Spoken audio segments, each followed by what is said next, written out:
Lesson 6.5, Similarity and Measurement. In example 1, we're going to find an unknown side length in similar figures. Given the fact the quadrilateral RSTV is similar to WXYZ, find VR. Use the ratio of lengths of corresponding sides to write a proportion involving the unknown length. Remember, the ratio of the lengths is taking one side from one shape. So here, in this case, let's do XY because that's what we know,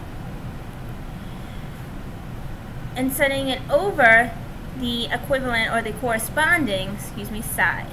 So 10 over 14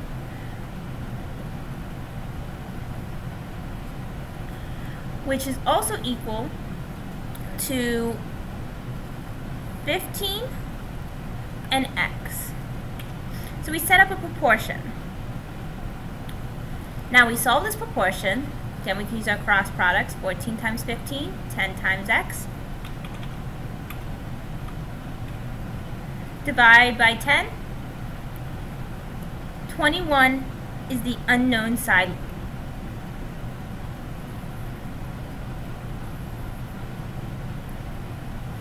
Given triangle PQR, which is similar to triangle VTS, find side TS. Pause the video and try number 1. Remember to set up a proportion. So I know 15 is PR. If you're not sure what goes with PR, remember the fraction has to be the same relationship somehow. It's VS, which is 10. Set that equal to, now remember, this numerator came from triangle PQR. So you have to give a triangle from PQR the next ratio, which is 12. And QR is the same as TS, which is x. Solve the proportion, multiply, and divide by 15. 120 divided by 15 is 8 inches. In example 2, we're going to use indirect measurement. At a certain time of day, a person who is 6 feet tall casts a 3-foot shadow. At the same time, a tree casts an 11-foot shadow.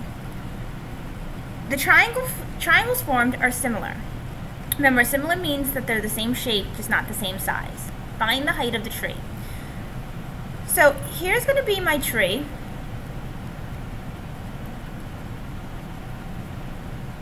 And here is the person.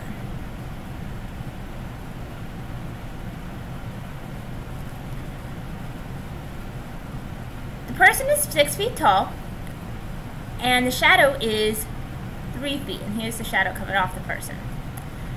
Obviously, I didn't draw it exactly because it should probably be open more. And then the tree has an 11-foot shadow.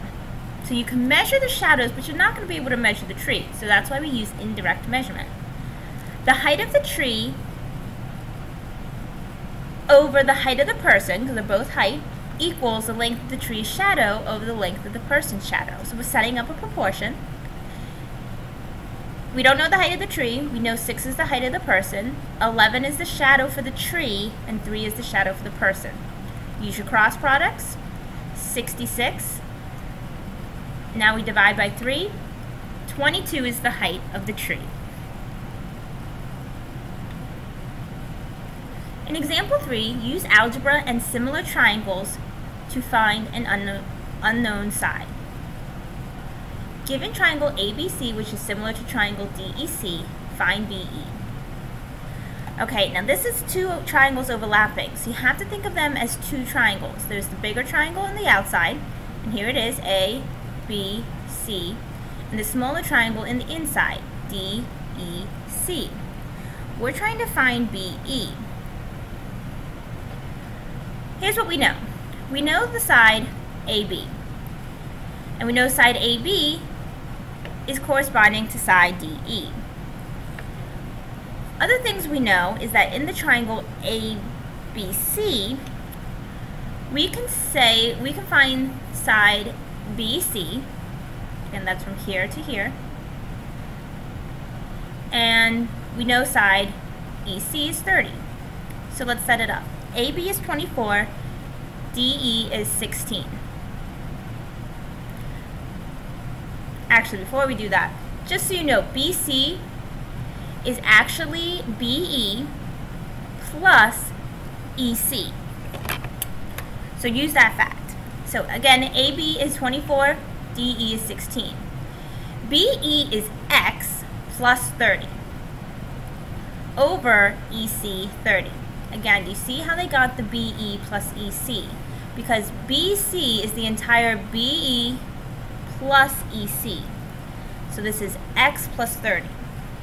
Now we use cross products. Okay, the first thing I'm going to do is I can do 24 times 30. Now I'm going to take 16 times X plus 30. This is actually going to set up with parentheses to make a distributive property. Multiply what you know. 24 times 30 is 720. And then distribute. Again, here you want to distribute as well. 16x plus 16 times 30 is 480. This is a two-step problem. Okay, so at this point we have a two-step. Get rid of the constant, which is 480. This is adding, so subtract 480 from each side. 720 minus 480 is 240. You're left with 16x. Divide each side by 16. You're left with 15. So x equals 15.